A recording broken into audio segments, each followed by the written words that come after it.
নমস্কার, কেমন আছেন সবাই? গিনেস বুকে অনেকদিন পর আরেকটি ভিডিও নিয়ে এসেছি। আর শুরুতেই যেটা দেখাচ্ছি সেটি হচ্ছে একটি অমলতাস গাছ। আমি দিল্লিতে এসে অমলতাস গাছ দেখবো এটা এক্সপেক্ট করিনি। এটা আছে রোহিণী সেক্টর 10-এ একটি অ্যাডভেঞ্চার আইসল্যান্ড বলে একটা পার্ক রয়েছে, অ্যাডভেঞ্চারাস পার্ক। তো সেইখানে এই গাছটি আমি দেখতে পেয়েছিলাম। আমরা ওখানেই ঘুরতে গিয়েছিলাম গত সোমবার। যেহেতু শরীর ভালো নেই সেহেতু ভালো করে ঘুরতে পারিনি। যতটুকুনি এরিয়া কভার করতে পেরেছি ততটুকুই ভিডিওর মাধ্যমে দেখাবো। এইখানে যে পোস্টারগুলো লাগানো রয়েছে সেগুলো ওই ভেতরে যে অ্যাডভেঞ্চারাস জিনিসপত্রগুলো রয়েছে সেসব। এই ডাইনোসর পার্ক, কিংকংয়ের একটা পার্ক, বা ওই স্নো আছে যেখানে ঠান্ডা প্রচণ্ড, সেই সব জায়গা। তারপরে এখানে একটি স্কাইরি হাউস আছে। এটা আমি ফার্স্টে দেখেছিলাম কলকাতার একটি শপিং মলে, সেখানে খুব ভয়ও পেয়েছিলাম ঢুকে। এইখানে রয়েছে একটা সুন্দর টয় ট্রেন, সেটা চলছে বেশ সুন্দর। মেট্রো, দিল্লির মেট্রো ওয়াক অ্যাডভেঞ্চারাস আইল্যান্ড দিয়ে ইউটিউবে সার্চ করলে প্রচুর ভিডিও পাবেন। ছুটির দিন ছিল না, যদিও সপ্তাহের প্রথম দিনই ছিল, কিন্তু পার্কিং লটে দেখেছেন কত গাড়ি, প্রচুর ভিড় আর প্রচুর লোক এসেছে সে আনন্দ করতে। ছোট ছোট বাচ্চা নিয়ে যাচ্ছে। এখানে এটা বাইরের দিকটা, এখানেও দুটো টয় ট্রেন রয়েছে, একটা দোলনা টাইপের ঘোড়ার মতো যেরকম রয়েছে, সব ঘুরছে। ছোট ছোট বাচ্চা এসেছে বাবা মায়ের হাত ধরে, কি সুন্দর দেখতেও লাগছিল, ভালো লাগছিল, মন ভালো লাগছিল। এই যে এটা ভেতরের জায়গাটা, এখানে একটা সেই আইসক্রিমের জায়গা যেখানে টার্কিশ আইসক্রিম সেই বিক্রি হয়। আমি এই প্রথম এটাও সামনে থেকে দেখলাম, এর আগে আমি এটা কখনো দেখিনি। এই কেমন মজা করছে মেয়েটি তার হাতে বারে বারে আইসক্রিম দিয়ে, এটা আমার বেশ ভালো লাগছিল দেখতে।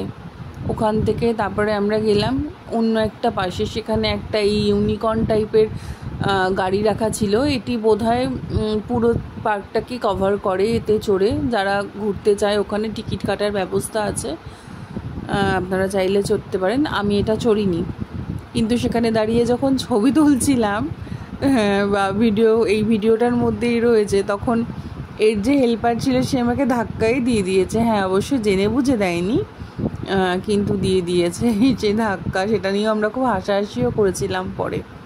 পেছনে আছে প্রচুর শপিং মল, এই যে আমাকে দেখা যাচ্ছে প্রচুর খাবারের দোকান, শপিং মল।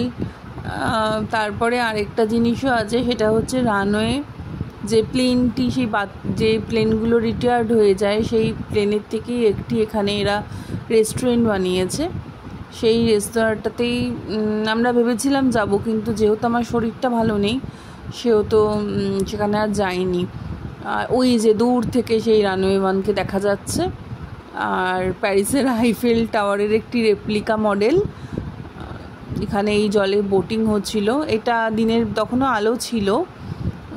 তারপরে আলো চলে যাওয়ার পরে সিনটাও আমি তুলেছিলাম, ভীষণ ভালো লাগছিল, এত সুন্দর আলো জলে পড়েছে, তার অপূর্ব সৌন্দর্য। যেন গঙ্গার ধারে মিলেনিয়াম পার্কে গিয়ে বসলে আমার যেরকম ফিলিংস হয়, এখানেও সেই একই রকমের ফিলিংস আসছিল। এই যে দুটো হাঁস ভেসে বেড়াচ্ছে, এগুলো এখানে না দুরকম বোটিং সিস্টেম আছে। একটা হচ্ছে আপনারা নিজে থেকে করতে পারবেন, আর অন্যটা ওদের লোক আছে যারা ওটাকে মোটর বোট, যেগুলো যেমন ওরা নিজেরাই অর্গানাইজার যারা আছে সেখানকার থেকে চালানোর ব্যবস্থা, আপনি শুধু বসে থাকবেন। দুরকমই আছে। একদিকে ভালো এটা, যারা আমার মতো যারা বোটিং করতে পারে না কিন্তু শখ আছে, তো তাদের জন্য খুব ভালো। এই যে এখন অন্ধকার হয়ে গেছে, দূর থেকে কি অপূর্ব লাগছে দেখতে। আমি এখানেই দাঁড়িয়েছিলাম বেশ অনেকটা টাইম, ভালো লাগছিল, মন ভালো লাগছিল, চারিদিকটা আলো আলো সুন্দর। যারা কলকাতা থেকে এখানে আসবে তাদের পুরো কলকাতার মিলেনিয়াম পার্কের মতনই লাগবে। এই যে একটা মেলাতে আমরা ছোটোবেলা গেলে নাগরদোলা চড়তে চাইতাম বাবা মায়ের কাছে, তো সেই নাগরদোলারই একটা ভার্সন এখানে রয়েছে, বেশ সুন্দর আলো ঝলমলে।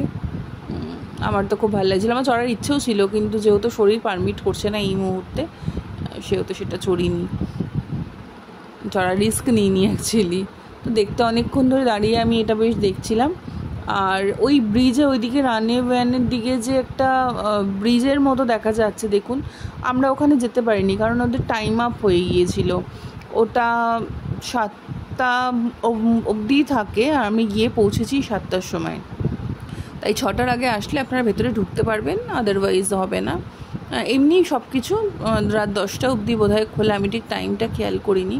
আগামীতে যখন যাব তখন আপনাদের সাথে ডিটেলসে শেয়ার করব।